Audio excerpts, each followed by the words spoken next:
Hello everyone. तो बेटा सब लोगों को पहली बार तो बेस्ट ऑफ लक कि आप पेपर देने जा रहे हो, है ना। तो यहाँ पे हम क्या स्ट्रेटेजी डिस्कस करेंगे।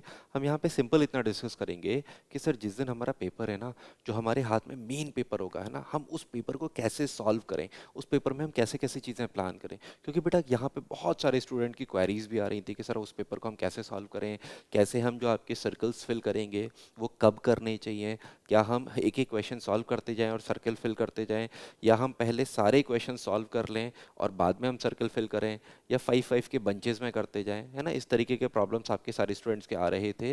या फिर कुछ स्टूडेंट्स का ये होता है कि सर हम पहली बार आपका पेन पेपर मोड में ओएमआर शीट पे आपका पेपर दे रहे हैं, तो हम लोग यहाँ पे चीज़ें कैसे प्लान करें ताकि हम पेपर में मैक्सिमम टाइम को यूटिलाइज कर पाएँ। ठीक है।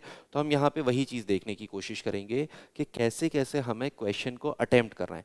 ये जीटी का जो पेपर है वो ऑफलाइन है, तो ये स्ट्रेटेजी सारे ऑफलाइन वाले आपके पेपरों के लिए रहेगी। ऑफलाइन वाले पेपरों में चाहे वो जीटी हो या डोमेन का पेपर आपका कोई ऑफलाइन है, उन सब में आप सेम तरीके से क्वेश्चन अगर अटेम्प्ट करने की कोशिश करोगे तो आप अपने टाइम का मैक्सिमम यूटिलाइजेशन कर सकते हो। आपको काफ़ी ज़्यादा टाइम सेव हो जाएगा। क्योंकि बेटा अगर आपको एग्जाम हॉल में कन्फ्यूजन हो जाते हैं तो इशू या दिक्कत क्या हो जाती है, एग्जाम हॉल में आपको हल्का सा भी कन्फ्यूजन हुआ, मान लो आपने उस कन्फ्यूजन में आपने 10 सेकेंड 20 सेकेंड या 1 मिनट आपने उसमें कंज्यूम कर लिया, है ना, वो आपका 1 मिनट आपने वेस्ट कर लिया, तो बेटा आप 1 मिनट में एक क्वेश्चन सॉल्व कर सकते थे, आराम से सॉल्व कर सकते थे। तो आप समझ रहे हो कि आप पे टाइम कम होता जाएगा। तो ये स्ट्रेटेजी बहुत ढंग से याद रखना। आपके एग्जाम में कैसे पेपर को सॉल्व करेंगे, कैसे क्वेश्चंस को सॉल्व करेंगे, वो चीज़ें हम यहाँ पर देखेंगे। अब देखो, पहले आप एग्जाम हॉल में जाओगे, आप बैठोगे, आपको एक पेपर मिलेगा। आपको जो पेपर मिलेगा आपको बोला जाएगा कि सर जब तक बैल नहीं होगी तब तक आप पेपर को ओपन नहीं कर सकते।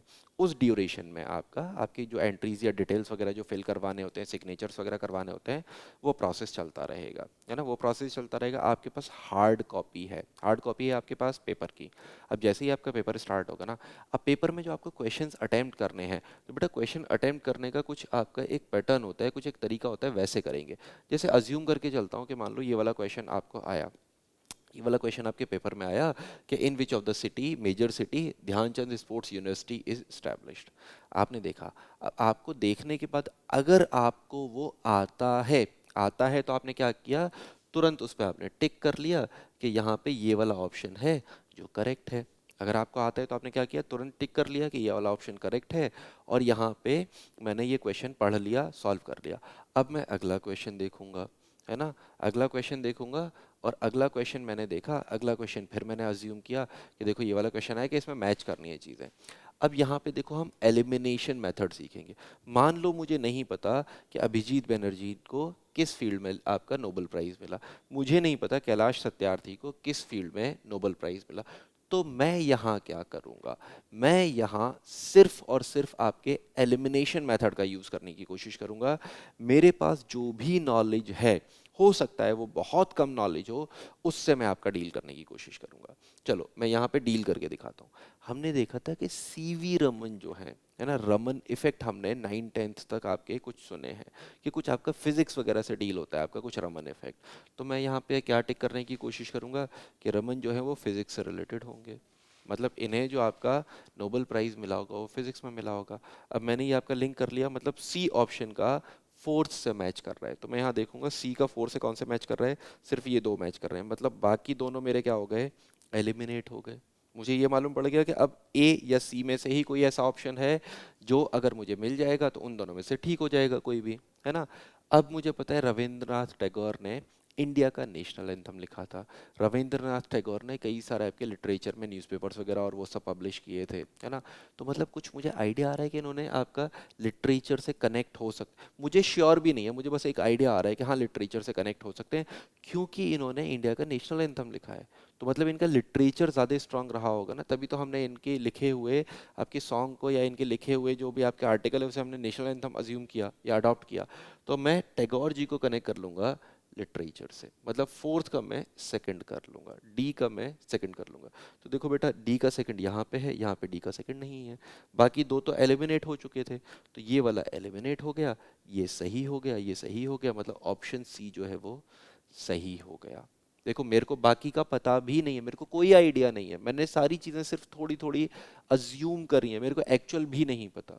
मैंने अज्यूम किया, एलिमिनेट करी चीज़ें और मैं आपके आंसर को रीच कर पाया। चीज़ें समझ में आई, एलिमिनेशन। तो इस तरीके से एलिमिनेट करके आप जो है वो चीज़ें सॉल्व कर सकते हो। तो पहला मैंने क्या देखा कि अगर मुझे कोई क्वेश्चन आता है तो मैंने वो फाइनली टिक कर लिया और वो मैंने आपका अभी फिल नहीं किया है ओएमआर में, मैंने टिक कर लिया है। ठीक है, फिर मैंने इस तरीके से एलिमिनेशन से क्वेश्चन सॉल्व कर लिया। चलो मैं अगला क्वेश्चन देखता हूँ, है ना। कि अगला क्वेश्चन जो है वो आपका, मान लो ये वाला क्वेश्चन है कि आपका ये रेपो रेट या रिवर्स रेपो रेट क्या लगेगा आपका RBI short term access liquidity को कंट्रोल करने के लिए क्या करती है। मान लो मुझे ये नहीं आता, मुझे ये पता है कि यार मैंने कॉमर्स में ये पढ़ा तो था, मैंने इकोनॉमिक्स में या उसमें ये चीज़ पढ़ी तो थी, बट मुझे अभी क्लिक नहीं कर रही है। तो बेटा अगर आपको कोई भी ऐसा क्वेश्चन है जो आप एलिमिनेट नहीं कर पा रहे हो या फिर जो आपको तुरंत याद नहीं आ रहा है, आप तुरंत उस क्वेश्चन पे एक सर्कल बनाओगे और आप नेक्स्ट क्वेश्चन की तरफ चले जाओगे। आपने सर्कल बनाया और आप नेक्स्ट क्वेश्चन पे आ गए। अब उस सर्कल बनाने का मतलब क्या था? उस सर्कल बनाने का सिंपल मतलब ये था, मार्क फॉर रिव्यू, है ना। मैंने ये जो सर्कल बनाया है ना, तो इस सर्कल का मतलब क्या होगा? इस सर्कल का सिंपल मतलब मैंने अज्यूम कर लिया, ये क्या है? Mark for review. कि मैं इस क्वेश्चन को रिव्यू करूंगा, दोबारा से मैं इस क्वेश्चन को देखूंगा, तब जब मैं पूरा पेपर गो थ्रू कर चुका होऊंगा, है ना, तब मैं इस क्वेश्चन को दोबारा से देखूंगा और दोबारा से मैं इस पे एफर्ट लगाऊंगा, क्योंकि ये मुझे आता था बट इस पर्टिकुलर टाइम पे मुझे याद नहीं आ रहा है ना। तो मतलब मुझे पता तो था लेकिन मुझे इस पर्टिकुलर टाइम पे ये याद नहीं आ रहा है, इस वजह से मैंने उस पर सर्कल बना लिया और एक सिंबलाइज कर लिया कि इस क्वेश्चन को मैं दोबारा देखूंगा। ठीक है, अब ये अगला क्वेश्चन आया कि आपका जो नेशनल फ्लैग है वो किसने डिज़ाइन किया। अब देखो मुझे ये याद भी नहीं है, मैं एलिमिनेट भी नहीं कर पा रहा, क्योंकि क्वेश्चंस ऑप्शंस ऐसे हैं कि मैं किस बेसिस पे एलिमिनेट करूं। ठीक है, मैंने कभी पहले पढ़ा भी नहीं है, पहले पढ़ा भी नहीं है, तो मैं इसे अज्यूम भी नहीं कर पाऊंगा या मैं बाद में इस पे एफर्ट भी नहीं दे पाऊंगा। क्यों एफर्ट नहीं दे पाऊंगा? क्योंकि मुझे पता ही नहीं है ये, क्योंकि ये डायरेक्ट क्वेश्चन है तो मेरा कोई लॉजिक नहीं लग रहा है इसमें। तो मैं क्या करूंगा, ऐसे क्वेश्चन के नीचे मैं हल्का सा क्रॉस का निशान बना लूंगा। क्रॉस का निशान बना लूंगा मतलब ये क्वेश्चन मुझे नहीं आता, मैं इसमें एलिमिनेशन भी नहीं लगा सकता, मैं इसमें एफर्ट देकर भी आपका चीज़ें सॉल्व नहीं कर सकता, तो मैंने क्रॉस का साइन लगा लिया। तो मैं ये चीज़ें क्यों करता जा रहा हूँ सिंबलाइज, कि मैं पहले इस तरीके से पूरा पेपर सॉल्व करता जाऊंगा, फिर अगला क्वेश्चन आएगा, मान लो अगला क्वेश्चन आया और अगला क्वेश्चन जो है वो मुझे आता था, या अगला क्वेश्चन फिर मैंने एलिमिनेशन से लगा लिया कि मुझे पता है कि पूछ रहा है कि कौन इसमें वेदांग जो है वो नहीं है ना, which of the following are considered as Vedanga, इनमें से कौन कौन से वेदांग हैं, है ना। तो मैंने एलिमिनेशन लगाया, मुझे पता है कि मनुस्मृति वेदांग नहीं है, तो मतलब जहां जहां मनुस्मृति है वहां पे वो आपका वो ऑप्शन गलत होगा, तो ये ऑप्शन गलत हो गया, उसके बाद ये वाला भी ऑप्शन गलत हो गया और ये वाला भी गलत हो गया। तो अपने आप ही एलिमिनेशन से मेरा जो सही हो गया वो कौन सा हो गया? सी वाला। तो मतलब मैंने ये क्वेश्चन सॉल्व किया। तो अब देखो जैसे जैसे मैं क्वेश्चन सॉल्व करता जा रहा हूँ मैं ऑप्शन टिक कर लूंगा जो सही वाला ऑप्शन है, मैंने टिक कर लिया। जो मेरे को क्वेश्चन बाद में देखने थे, मुझे लगता था कि मैंने पढ़े हुए हैं और मैं बाद में उन्हें अटेम्प्ट कर सकता हूँ, उस पर मैंने सर्कल मार्क कर लिया था जो मार्क फॉर रिव्यू थे। और जो मुझे बिल्कुल भी नहीं आते थे क्वेश्चन, उन पे मैंने क्या किया, क्रॉस मार्क कर लिया था। जो मेरे को बिल्कुल भी नहीं आते थे उस पर मैंने क्या किया, क्रॉस मार्क कर लिया। अब आप क्या करोगे, इस तरीके से पूरा पेपर गो थ्रू करोगे। आपने पूरा पेपर अटेम्प्ट कर लिया, मतलब आपने क्या किया, 60 क्वेश्चंस पूरे आपने गो थ्रू कर लिए, मतलब 60 क्वेश्चन आपने पूरे पढ़ लिए, पूरे देख लिए, और जो जो आते थे आप वो टिक करके चले गए। ठीक है, अब आप क्या करोगे, जैसे ही आपने पहला राउंड हो गया पेपर का, आपने पूरा पेपर गो थ्रू कर लिया, अब आप क्या करोगे, आप ओ एम आर जो शीट है, ओ एम आर जो शीट है उसे फिल करोगे।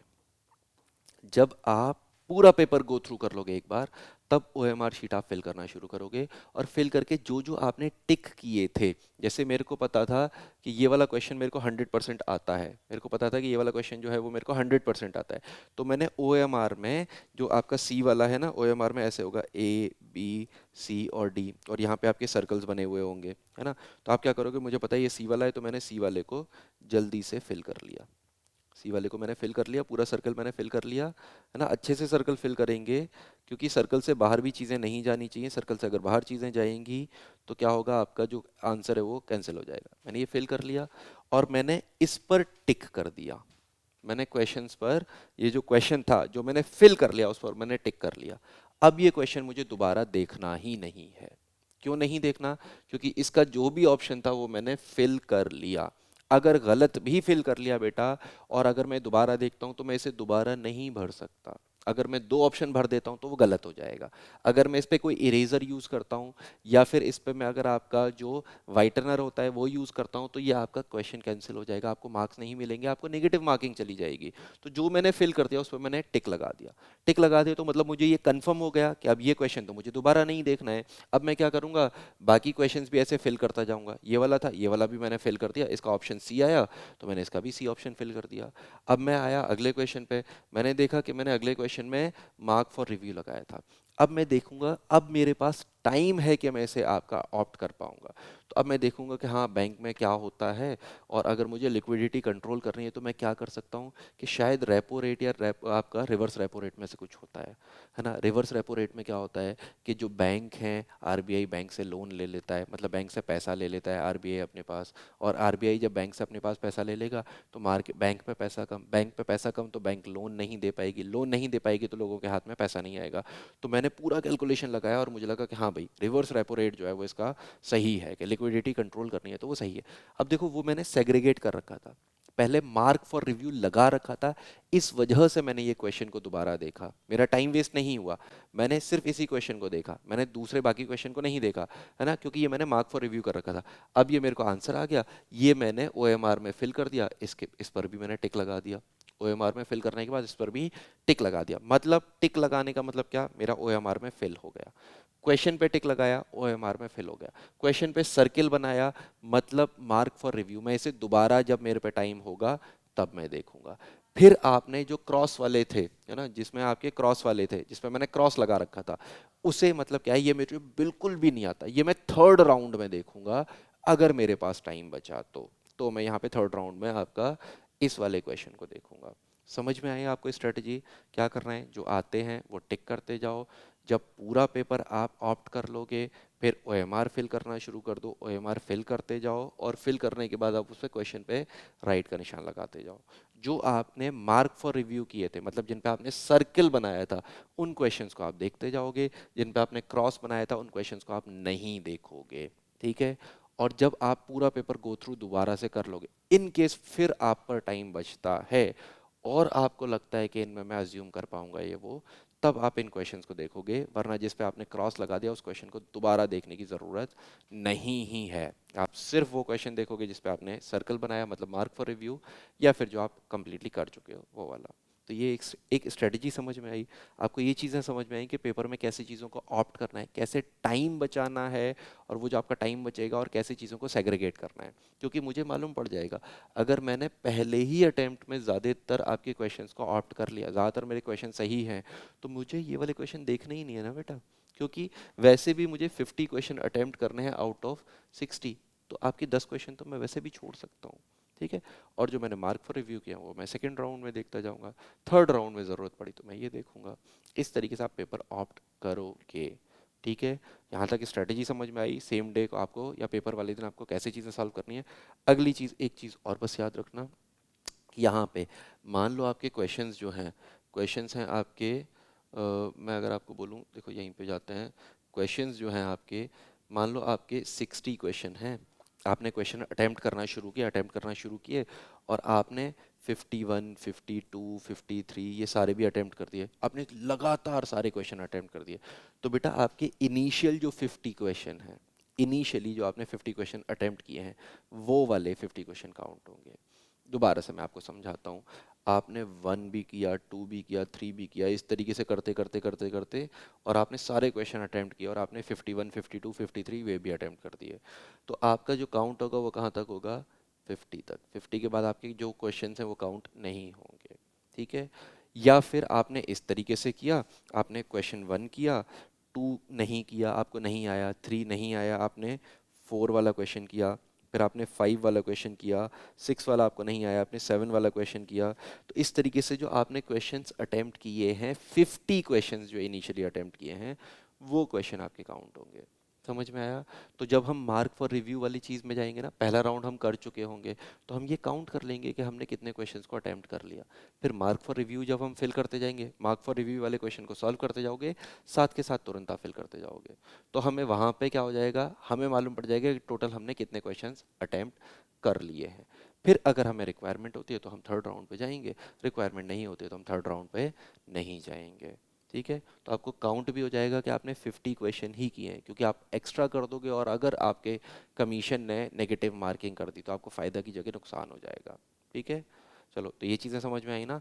तो बेटा बेस्ट ऑफ लक, पेपर में जाना, अच्छे से पेपर देना, और जो चीज़ें समझाई हैं उसे फॉलो करके देखना, या आप पेपर से पहले ये वीडियो देख रहे हो तो मॉक टेस्ट में ये चीज़ें फॉलो करके देखना, आपको बेनिफिट मिलेगा। नो डाउट मैं आपको अश्योर करता हूँ कि बेनिफिट मिलेगा। और जिस जिसको ये स्ट्रेटजी या ये चीज़ें अच्छी लगी हों, वीडियो को लाइक ज़रूर करके जाना, चैनल को सब्सक्राइब करना और चैनल को शेयर भी करना। ठीक है, और कमेंट करके मुझे ज़रूर बताना कि आपको ये चीज़ें जो हैं, ये स्ट्रेटजी से आपको फ़ायदा हुआ, कि आपको कुछ बेनिफिट हुआ है या नहीं हुआ।